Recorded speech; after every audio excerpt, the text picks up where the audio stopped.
Sobat Instan, suatu kali seekor burung yang hidup di dalam sangkar memiliki keinginan untuk keluar dari sangkar itu. Pikirnya bahwa ketika dia keluar dari sangkar itu dia bisa merasakan kebebasan, dia bisa terbang ke sana kemari, menikmati alam ini, dia bisa suka-suka hatinya untuk menikmati hidupnya.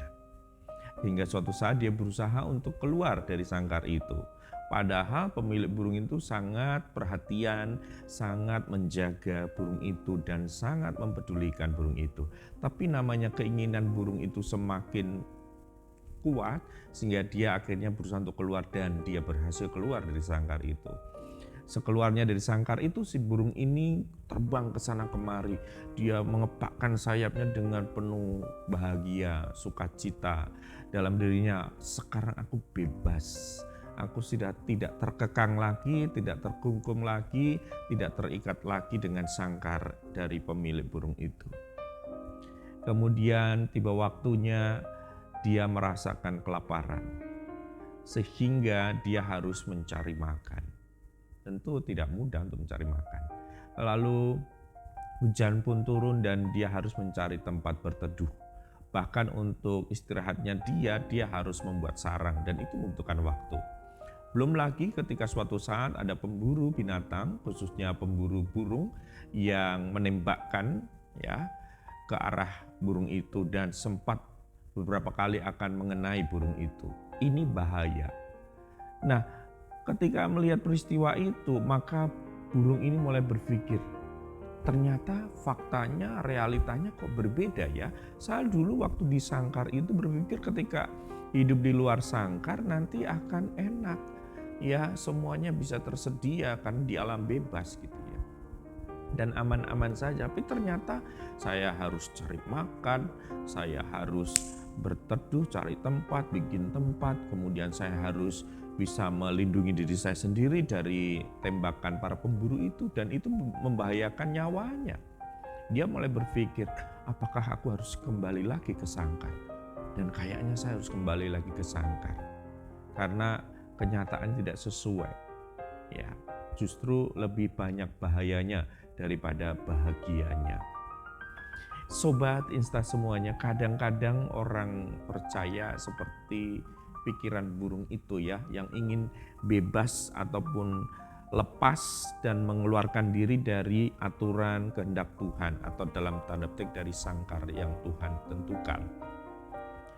Pikirnya bahwa ketika dia keluar dari kehendak Tuhan, peraturan Tuhan, aturan ataupun didikan Tuhan itu, dia akan merasakan satu kebebasan yang hakiki, satu kebebasan hidup yang luar biasa.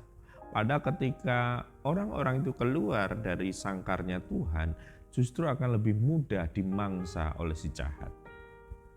Ya. Dan ini mari kita pikirkan bersama-sama bahwasanya ketika Tuhan memberikan aturan, didikan, ataupun peraturan lah seperti itu, bukan untuk membinasakan kita. Justru memberikan kesempatan kita untuk mengupgrade, untuk meningkatkan kapasitas kita, kemampuan kita untuk bisa meningkatkan kualitas hidup tentunya juga.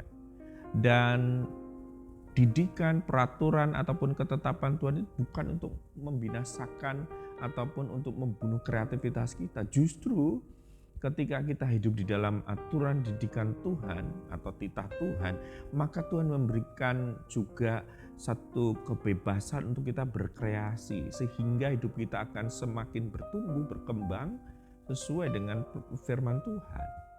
Jadi kita harus melepaskan diri dari pikiran-pikiran yang seperti burung tadi. Ya, karena itu sobat Ista semuanya, Yosua 22 ayat 5 berkata, hanya lakukanlah dengan sangat setia perintah dan hukum yang diperintahkan kepadamu oleh Musa. Hamba Tuhan itu yakni mengasihi Tuhan Allahmu, hidup menurut segala jalan yang ditunjukkannya, tetap mengikuti perintahnya, berpaut padanya dan berbakti kepadanya dengan segenap hatimu dan dengan segenap jiwamu. Ini firman Tuhan yang mengajarkan kepada umat Israel pada waktu itu dan kepada kita semuanya, supaya kita mengasihi Tuhan menurut segala jalan yang ditunjukkan, segala kehendaknya, titahnya, didikannya, ketetapannya, dan peraturan-peraturan atau perintahnya. Kita berpaut kepadanya, kita berbakti kepadanya dengan segenap hati dan segenap jiwa kita. Bukan memberontak, ya, sok-sokan pengen keluar dari ketetapan dan peraturan Tuhan, padahal itu sangat berbahaya. Yang harus kita lakukan adalah lakukan ketetapan dan peraturan Tuhan itu. Itu yang akan membuat kita semakin kuat di dalam Tuhan, ya, hidup kita juga aman dari godaan ataupun ancaman dari si jahat. Bukan berarti kita tidak punya masalah, ya tentu tetap ada masalah, ada tantangan, tetapi Tuhan berikan kekuatan bagi kita semuanya. Sobat Insta, ketetapan dan peraturan Tuhan akan membantu Anda mempersiapkan diri menjadi pribadi yang kuat dan teguh, sehingga dapat menghadapi setiap tantangan yang mencoba menggagalkan tergenapinya rencana Tuhan. Karena itu, mari kita ikuti, kita taati ketetapan dan peraturan Tuhan. Kiranya Allah memberkati kita semuanya. Salam Insta, inspirasi untuk kita.